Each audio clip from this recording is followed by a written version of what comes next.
sudo mbele to e weche mag digitizing weche mag procurement kopogore kod mano wang'eni nitiere chenro mathoth mag sirikal ma bende omoko miwacho kanyo kod dhogane ni stalled project kata bedo ni sani ero nitiere projects mopogore opogore ma jatend piny Kenya William Ruto biro godo ero sani wantiere kod Rironi Mau Summit Road wageno ni ok obi bedo achiel kuom stalled project wageno no ibo tieke e thuolo mose opangi no winjo be no tieke kata kamano ere kaka seche moko keto nyiepo e yor mbui nyalo konyo piny Kenya e dino rode mag mibadhi mondo wane kaka wanyalo sudo mbele wan bende wamonga ne ngima kaka first world country en adier ni iluonge ni electronic government procurement en gima ber kiwacho adier kaka system olosi odhi konyo wan gi shida moro maduong' ni pending bills iyudo ka pending bills miyo kata projects go ok nyara nikech iyudo ka organization no mi million adek to project magidwara ne million 10 but iyudo ka treasury omiyo gi million adek mondo onyisgi ni tiuru gi mano korumo e kuduogo kaw more financial year mar ariyo koro nyiepo mar mbui ma jatelo kelo chande en gima ber nikech iyudo ka sani endi idhi mana nyiewo gima in godo e budget ni komiyi siling million adek no kende eminya tiyo godo million adek no kende eminya kete procurement plan manyiso ni en gima ber odhi konyo nikech kapo ni kambi mora ma serikal onyisi ni kapo ni udwa nyiepo wamiyo budget marom kama endi budget ni ndo nyaka wang'u tieke mar ariyo adwa na wach ni nyiepo mar serikal to ber en ni iyudo ka wan gi rode moko ma pesa lale nikech wan gi gik mwaluongo ni interest to system ne ndine no ko obiro ma odhi temo mondo manage interest go nikech gimora mora ma idhi tim e mbui gimora mora idhi tim mbui magara ka prof no timo tendering e kambi moro odhi neno ni echo ochopo kama kata sani ende kidonje e website mar EGP no endo ibo neno tenders mano no yawo gi list mar joma no biro gi pesa mane gi quote mano nyiso ni ng'ata dhi ng'eyo weche mag nyiepo gi kinodhi kane kopogre gi ndalo machon mane iyudo ka tenda no sechiw oking'e ni ng'ama no mi kapo ni en tenda moro mar gweng'u mar gero school iyudo ka already ji osechako tich to in ni tenda to iyudo kata duoko gini dhi miyo waduoko immediately ma kosetiek kata ka evaluation and award osetim isiyudo notification ni no okikalo ama okikalo to wach malich mabende nadwa na medi en ni jotelo wuoyo e wi wach cities to industrialization it is true ni ne wasedhi mwanego kembe manyalo konyowa king'iyo Singapore mwadwaro pimre godo the first thing mane prime minister chanotimo no duoko taxes piny moketo incentive ma miyo industries can be put in place in Singapore. That is the first thing monego beni watimo. Onge tende wager ndara to onge gima ndara no dhi transport from kumoa hadi kumodhe.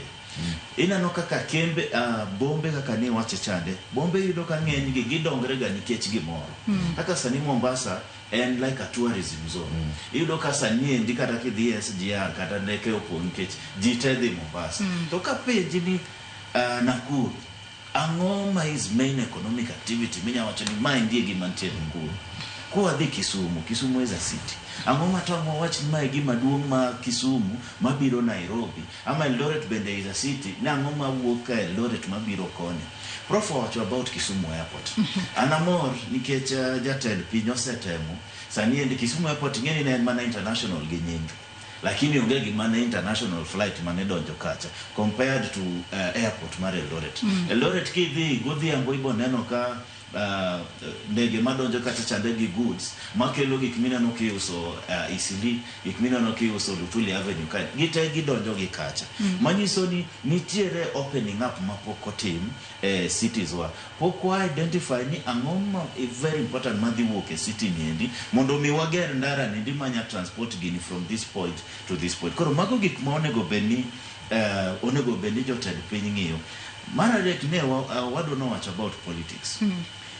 it is very hard mondo ipog politics gi development nikech iyudo ka jatend piny odonjo through a political process but onego beni koro tiyo gi piny en nani jotendwa ok winj gandi jolony gi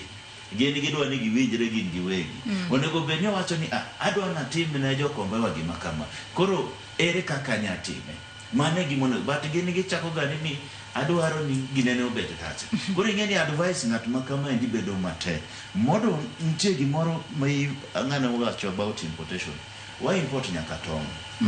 wagolo tong Uganda kaindi adwa ni nyisi ni why import nyaka chips mose ng'ad chuth donjo through Malaba gibiro kaindi ko en rabuon manose losi mose ng'ad chuth obiro kaindi njwala gine miuso gie ginene kafe kata chapati itedo Tanzania tikelo Kenya manyiso ni we are doing badly as a country koro kapo ni wanya kelo gimoro kaka tong inyiso ni Israel is the smallest but very effective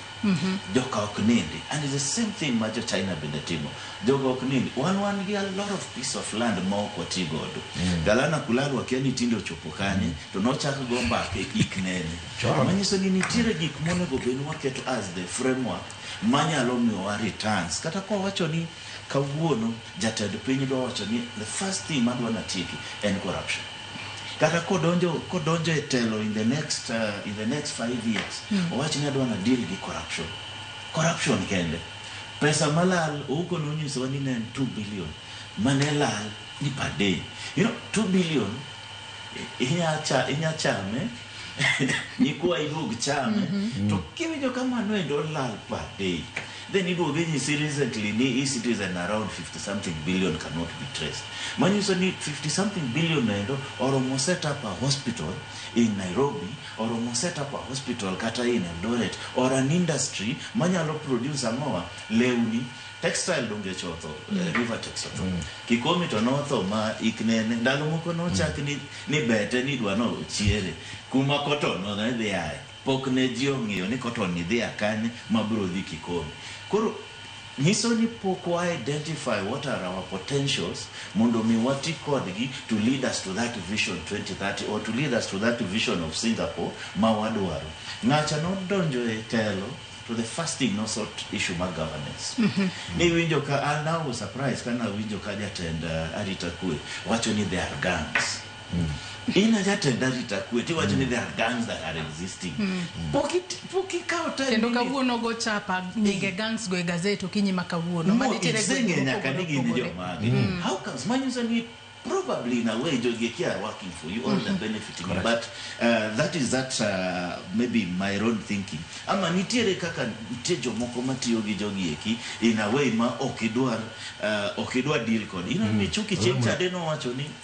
jogo eko will not see one afternoon like jomo ngiki one day not yet jogo eko there's a time mane